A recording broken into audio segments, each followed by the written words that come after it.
This is an extraordinary gathering of exceptional people. And before we get started, I'd like to take a moment to remember a dedicated officer who gave so much to Corpus Christi, Chief Floyd Simpson, who, as you know, we lost to a tragic accident last month. I know a lot of you are here today that you worked with him, and I know that you were hard at work to keep his spirit of dedication and service alive in this community. This conference is all about that sort of spirit. For almost a quarter century, it's been a focal point for bringing together professional, dedicated officials with one purpose in mind: working together to better protect the people of Texas. As a border state, Texas has to deal both with domestic gang activity and with transnational gangs and drug cartels taking advantage of border issues that have been unsolved by Washington for many years. Truth is, the domestic often feeds off the international and vice versa. That had the unfortunate side effect of enabling these gangs to work their way into the framework of Texas life. According to the most recent DPS Texas Gang Threat Assessment, which was issued in March of 2013, more than 100,000 gang members are in our state today, as part of more than 2,500 identified gangs. That's a lot of people and a lot of crime to keep track of. Operating overtly and in secret, gangs contribute to every woe of society that you can name: drug trafficking and abuse, sex trafficking, property theft, and gun violence. From small towns along the border to the major metropolitan areas, you can see the devastating effects of gang activity on our communities and on our citizens. The transnational gangs, in particular, spread pain and misery on both sides of the border. On one side, they abduct, steal, and murder, and on the other side, they sell toxic substances, run guns, and force children into slavery. The truth is, one of the challenges in fighting back against them is we can never be too sure the scope of their offenses. Too many victims go missing, and too many witnesses are threatened into keeping quiet. No matter the crimes at hand, no matter the victims who suffer, their one constant is an utter disregard for the rule of law and the sanctity of life. Across our state, we've heard reports of gangs recruiting our young people.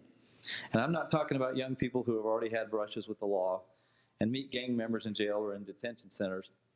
I'm talking about recruiting kids in schools or elsewhere in the community.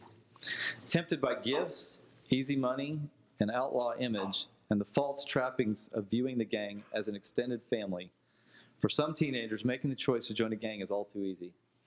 It's a road to violence, addiction, prison, and death, both for the children themselves and for their families who are along for the horrific ride. For these children and for these families, the stakes of the war against gangs simply cannot be any higher. Now again, in many of these cases, our state's gang activity has been heightened by our porous southern border. The good news is Texas is stepping up where Washington has not. For many years, Texas has sent state resources to the border region, helping coordinate action between federal, state, and local authorities, and sending state-of-the-art equipment where it's most needed. A year ago, then Governor Perry even deployed the National Guard to border regions to help Border Patrol agents overwhelmed by an influx of unaccompanied minors crossing the border. It was also gratifying to see the legislature commit to continuing to provide the security the federal government will not. It's vital to our state and national security, but as those of you in this room know, securing the border is only one of the challenges. For you all, the challenge is to figure out the best ways to combat a foe that doesn't play by the rules.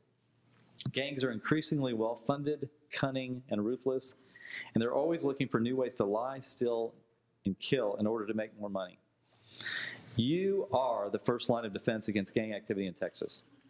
If there's any advantage you have, beyond good over evil, it's your willingness to cooperate and share knowledge about how best to combat these groups. As sneaky as they are, you have to be smarter. As adaptable as they are, you have to move more quickly. And where they often find themselves in armed conflict with one another, you have to foster the communication and cooperation necessary to bring them down. The cooperation we're discussing extends to Austin as well. We need to do what we can legislatively to continue giving you the tools you need. And we took some aggressive steps this past legislative session. Laws were passed to promote awareness of human trafficking as a problem, as well as improve and expand training across the state, particularly in Health and Human Services Commission departments. The severity and penalties for many human trafficking offenses were increased, particularly for crimes involving minors. And it will be easier to obtain convictions while keeping young victims off the stand.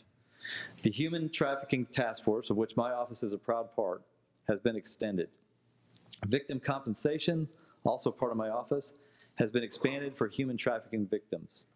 And my office will also be home to the new Transnational Organized Crime Division, which will have will help prosecutors and investigators and help them assist with trafficking cases and others involving border crimes.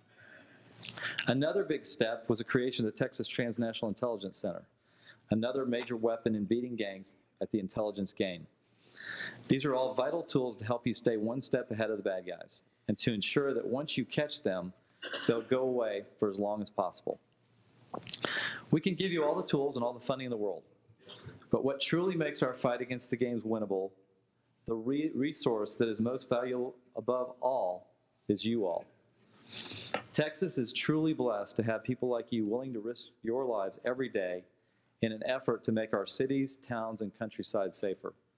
Your dedication to making a better life for the people of your state is not just commendable, it's inspirational.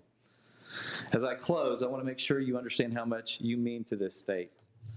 On behalf of everyone who works in my agency, on behalf of my wife who's here with me today, and my family whose safety you sacrifice for, I want to say thank you for all that you do. God bless you. May He continue to keep you safe, and may He continue to bless this great state of Texas. Thank you all very much for having me this morning.